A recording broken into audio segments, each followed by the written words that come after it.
Bueno, pues lo primero que me gustaría a mí, lo primero que me gustaría decir es que ahora como católico, viendo hacia atrás, viendo hacia el pasado, obviamente me puedo dar cuenta que al estar en la denominación bautista, pues estaba en ciertos errores. Pues el principal, ¿no? Que estaba fuera de la comunión con la iglesia católica. Pero al mismo tiempo tengo un sentimiento de gratitud, de agradecimiento, porque a pesar de que la iglesia bautista tiene errores, hay muchos hermanos y hermanas que aman a Dios, aman a Jesucristo. Son personas que hacen todo lo que está en sus manos para agradar a Dios. Y pues yo fui influenciado de manera positiva. Me enseñaron cosas, me vienen a la mente, no sé, quizás maestros de escuela dominical, predicadores que tomaron la Biblia, la leían, la enseñaban hasta lo mejor de su capacidad, la predicaban. Y pues decir que todo eso no me ayudó, no me edificó, decir que todo eso no sirvió para nada, sería deshonesto. Delante de Dios yo no podía tener una buena conciencia si yo digo que todo eso no fue de ayuda para mí de diferentes maneras. Entonces pues sí, yo estoy agradecido por los 20 años que estuve en la iglesia bautista. Yo los sigo viendo a ellos como hermanos y hermanas en Cristo, y sé que pues obviamente ahora no tenemos la misma comunión, porque ahora yo como católico creo cosas que ellos no pueden aceptar, porque no las pueden ver, no las comprenden de la manera que yo ahora las veo y las comprendo. Pero a pesar de todo, yo pues tengo gratitud y tengo muy bonitas memorias, recuerdos de mis hermanos y hermanas en la iglesia bautista. Y pues obviamente ahora mi deseo es que ellos también puedan conocer la plenitud de la fe, que ellos también puedan descubrir lo que yo descubrí. Y no se trata de que no son cristianos y que se tienen que hacer católicos para poder ser cristianos, sino más bien se trata de tener toda la fe completa como la dejó el Señor Jesucristo. Y pues ese es ahora mi deseo. No sé si tal vez tú te sientas igual, no sé. Yo también, muy parecido. Todo lo que viví como protestante, evangélico, me ayudó, me edificó, aprendí mucho la Biblia, aprendí a orar. Me acuerdo mucho que íbamos a las calles a evangelizar, a ayudar a los pobres. Todo eso lo tengo en mi corazón y estoy muy agradecido con todo lo que hicieron conmigo, todo el amor que recibí, las oraciones, el ejemplo, los testimonios. Siento que fue una gran bendición de Dios porque me rescató. O sea, yo sí fui católico, crecí católico y iba a misa diario y no entendía muchas cosas, y cuando me hicieron un poco de bullying en un grupo de jóvenes, dije pues voy a ir a otra iglesia, porque como católico en la realidad los padres nunca desacreditan o nunca ofenden a otros grupos cristianos. Ellos nos enseñan a amar, nos enseñan a respetarlos y nunca dicen que están mal, simplemente que piensan diferente y son cristianos.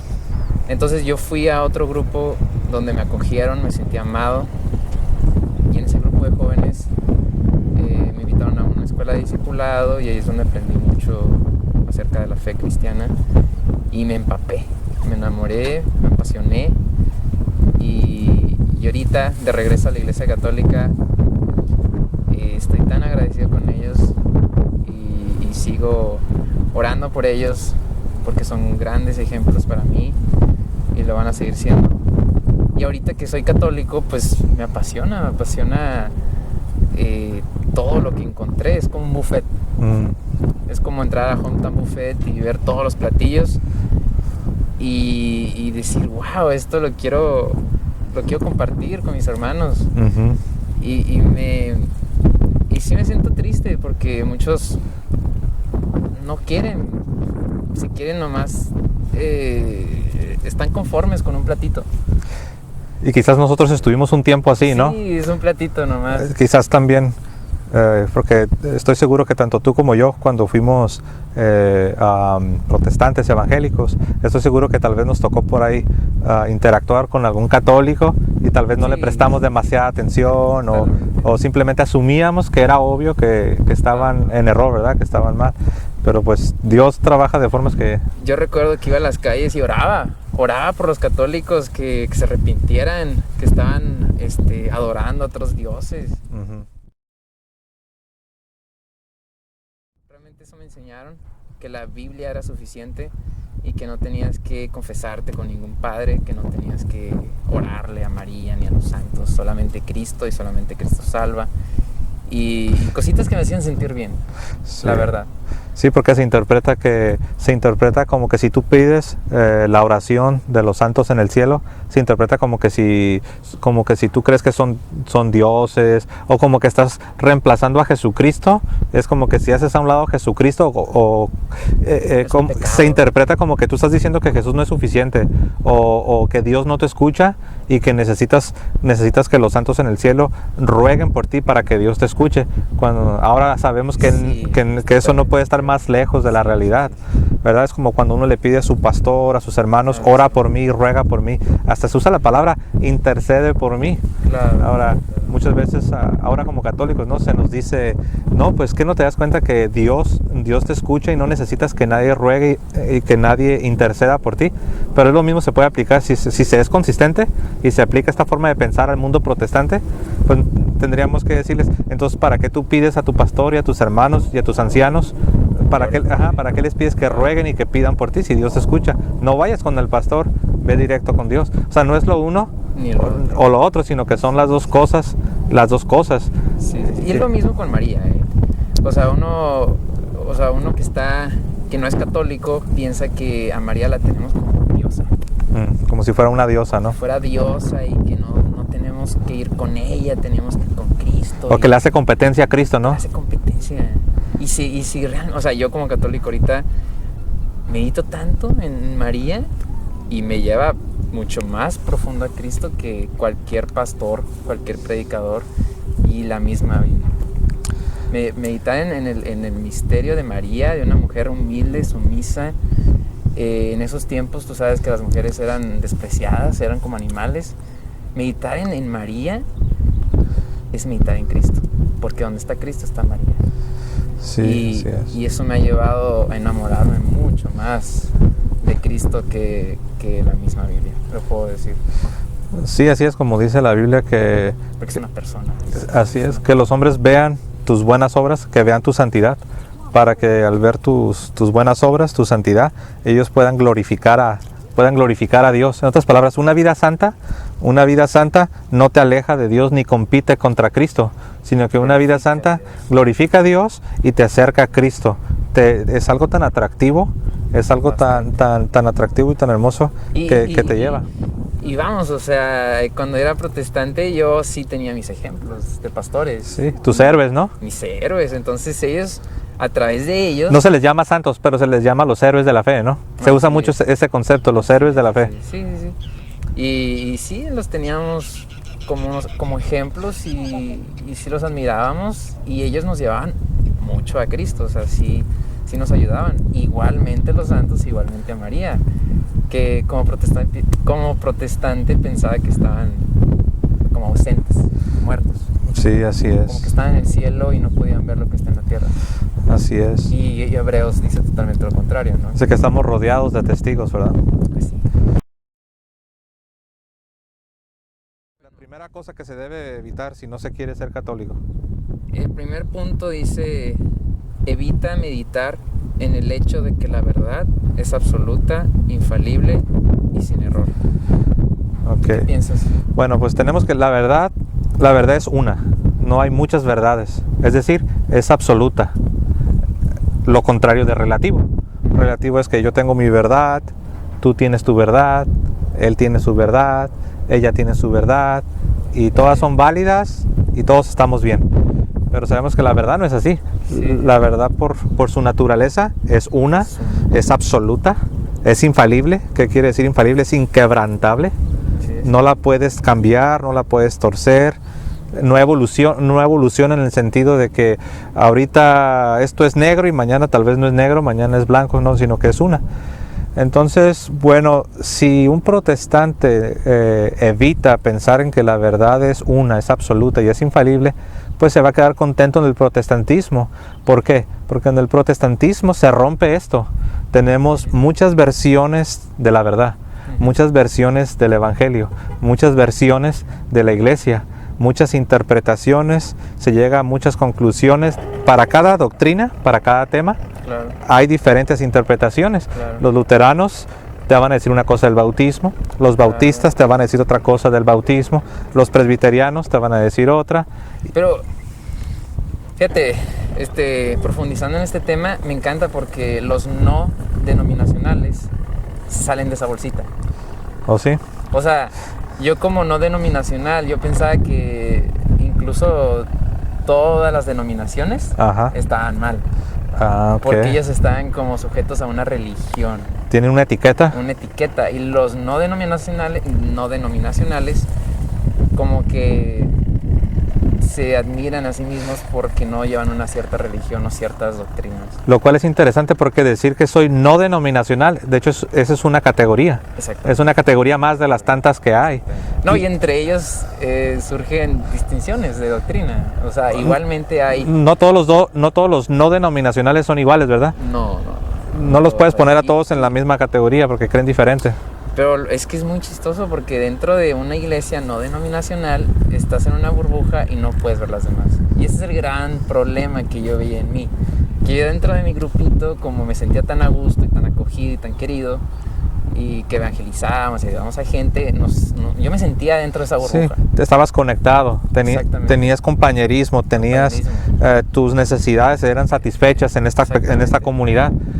Pero me imagino que cuando empezaste a meditar en que había variedad, Sí. variedad de interpretaciones, Claro. variedad de denominaciones, variedad para cada doctrina, se contradicen unos a otros. Y yo creo que por eso el punto dice, si un protestante no quiere hacerse católico, debe evitar el pensamiento de que la verdad es una, es absoluta, Así es infalible y es sin error. Así es. Y eso es precisamente lo que el catolicismo nos ofrece. El catolicismo nos enseña que es una sola iglesia, es una sola fe, es una sola doctrina, es infalible. Dicho sea de paso, aunque no es el tema, pero por eso se cree en la infalibilidad del Papa, que no significa que el Papa no tiene error, no peca. Yo llegué tal vez a pensar en esas cosas. Simplemente significa que cuando el Papa en unión con los obispos hacen una definición dogmática sobre un tema doctrinal o de moral cristiana, significa que eso es algo que no lo puedes quebrantar, no lo puedes cambiar. No puede llegar después otro Papa en el futuro y decir, ¿saben qué? Pues ya no vamos a creer en la divinidad de Jesús. O ¿sabes qué? En la Trinidad. O en la Trinidad. O en los libros del Nuevo Testamento. O en el canon del Nuevo Testamento. Ya no vamos a creer que son 27, ahora vamos a creer que son 37. No. Por eso se dice que es la infalibilidad, Exacto. ¿verdad? No, y también en la misma Biblia, en Hechos de los Apóstoles, que Pedro decide que la circuncisión es necesaria. Así es. O que dice, faltaba un apóstol, ¿no? Porque eran 11. Así es. Y él para y dice, vamos a elegir a Matías, ¿no? Se tomaron decisiones que hasta el día de hoy se han respetado, ¿correcto? Exactamente. Hasta el día de hoy los cristianos no somos obligados a ser circuncidados y a guardar la ley de Moisés en el sentido estricto, en el sentido del Antiguo Testamento, porque hubo un líder que fue instituido por Cristo, que es Pedro, que tomó una decisión, porque como dices tú en el libro de los Hechos, vemos un concilio que, dicho sea de paso, ahí nos damos cuenta qué iglesia ahorita en el planeta Tierra, qué iglesia es la única iglesia que hace concilios. Es la iglesia católica. Los bautistas no hacen concilios, los presbiterianos no hacen concilios, los luteranos no hacen concilios. Harán sus reuniones, pero concilios en el sentido de que se toman decisiones para toda la iglesia. Se hizo en el libro de Hechos y se sigue haciendo en la iglesia católica, ¿verdad? Entonces, y se me hace que es crucial, es importante saber que hay una iglesia que va en el transcurso del tiempo, va a ser firme en el seguimiento de la fe. Que no va a estar cambiando. No va a cambiarse. Y ese es el gran problema con las iglesias protestantes, que no tienen seguridad de fe. No van a asegurarme ustedes, si ustedes nos están viendo de una iglesia protestante, que su iglesia en 10 años no va a cambiar en doctrina, o que en 30 años no va a cambiar en un aspecto doctrinal acerca del bautismo, acerca de casamiento de homosexuales. O sea, ¿cómo ustedes me van a asegurar si no están en un concilio o que no llevan... No hay autoridad. Esa autoridad De hecho, se dice que, sin profundizar demasiado, porque sé que hay otros puntos, pero se dice que el problema del protestantismo es precisamente el problema de la falta de autoridad. Es decir, no hay una figura que pueda tomar una decisión y que esa decisión sea permanente, sea duradera. No hay una autoridad. Entonces, de hecho, cuando hay un desacuerdo, se dividen, se separan, se forman hasta inclusive cualquier riña, sí, pero de una denominación ha habido divisiones y se han formado otras denominaciones que salieron de esta división. De hecho, muchas de las iglesias son producto. Si tú estudias la historia de tu propia iglesia o de tu propia denominación, tal vez te vas a enterar, no en el 100% de los casos, pero en muchos de los casos te vas a enterar que tu iglesia viene de una división. Si tú investigas y le preguntas a tu pastor o investigas la historia de tu propia congregación local, sí, te vas a dar cuenta que lo más seguro es que viene de una división. Y si sigues estudiando la genealogía de tu movimiento, la genealogía de tu iglesia o de tu denominación, te vas a dar cuenta que vienen de una división. Entonces, fíjate que eso era lo más triste, porque yo estaba en esa iglesia pequeña y Evelyn y yo nos queríamos casar en ese tiempo, y yo le decía, chiquis, mira, es que estoy pensando en esto, que si nos casamos aquí, lo más seguro que con el tiempo ya no va a existir. ¿Y nuestros hijos a dónde van a ir? ¿Y qué pasa si después el pastor cambia de parecer y dice que después que es necesario esto, o que no es necesario creer en la Trinidad? En ciertos puntos, o sea, ¿qué va a pasar con nuestros hijos? Y eso me preocupaba. Y ese tipo de pensamiento de amor, de amar a Evelyn y de querer seguridad para ella, y querer que estar en una iglesia realmente definida en fe, definida y que lo pueda sustentar con la historia, con la sucesión apostólica y con la misma Biblia, eso nos da seguridad, eso nos dio mucha seguridad. Entonces, obviamente, ¿no? Escuchándote a ti y escuchando lo que yo te compartí también, obviamente cuando tú y yo empezamos a meditar en el hecho de que la verdad no puede ser relativa, no puede ser subjetiva, no puede ser eso de que cada cabeza es un mundo. Cuando nos empezamos a dar cuenta de que la verdad no es relativa y no es subjetiva, sino que es absoluta, es una, es infalible y sin error, fue cuando nos dimos cuenta que algo, como se dice, algo está mal aquí con el protestantismo. Sí. Hay algo aquí que no está funcionando. Entonces, si alguien nos está escuchando... Tiene que haber una verdad. Exacto. Si tú eres protestante, si eres evangélico y nos estás escuchando, tú deberías estar pensando cómo es posible que haya tantas versiones de cada doctrina de la Biblia. ¿Cómo es posible que haya tanta división? ¿Cómo es posible que mi iglesia bautista me dice una cosa, que me dice que no bautiza a mis bebés, pero voy con el vecino que es presbiteriano y me va a decir que sí los bautice, pero solamente como una señal del pacto? Pero luego vas con tu otro vecino que es luterano y te va a decir que no, que sí los bautices porque ellos sí creen en una regeneración bautismal. Creen que cuando bautizas a tu infante hay una regeneración. Entonces, la pregunta es, ¿cómo tú como protestante puedes estar 100% seguro que lo que tu iglesia te dice esa es la verdad y que todas las demás iglesias protestantes o todas las demás denominaciones protestantes están en error? Es un relativismo. Y lo curioso, porque todos dicen, pues es la Biblia, todo está en pues la sí, Biblia. Pero todo el mundo puede decir eso, ¿no? Hasta los demonios creen y tiemblan. Sí. Pero, o sea, todo el mundo puede decir que se basa 100% en la Biblia. Y que tienen el Espíritu Santo. Y que un ángel les habló. Pero la pregunta sería, entonces, ¿por qué el Espíritu Santo está guiando a todas las denominaciones a contradecirse a los unos a los otros? ¿Acaso el Espíritu Santo está dividido? No está Cristo no está dividido, ¿verdad? El cuerpo de Cristo es dividido. Sí. Entonces, obviamente, ¿no? Si tú eres protestante y no quieres hacerte católico, tú tienes que evitar pensar en eso que estamos hablando. No pienses en que la verdad es absoluta. Tendrías que seguir viviendo y operando, aceptando que la realidad puede cambiar de una denominación a otra. Tienes que vivir aceptando que la verdad puede ser de diferentes formas, de diferentes sabores. Pues ya no es verdad.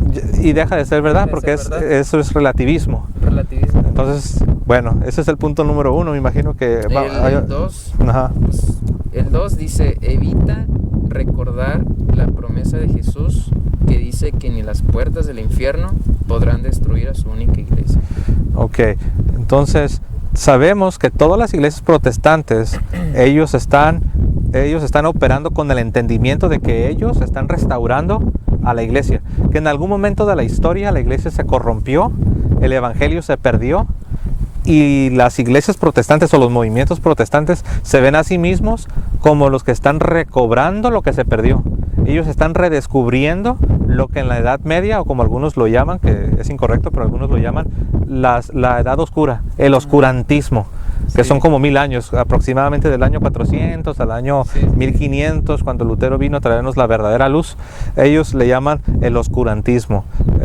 Pero Jesús prometió que ni las puertas del infierno van a prevalecer contra su iglesia. Ni las puertas del infierno o del Hades, como dicen algunas traducciones, van a poder prevalecer, es decir, no van a poder destruir a su iglesia.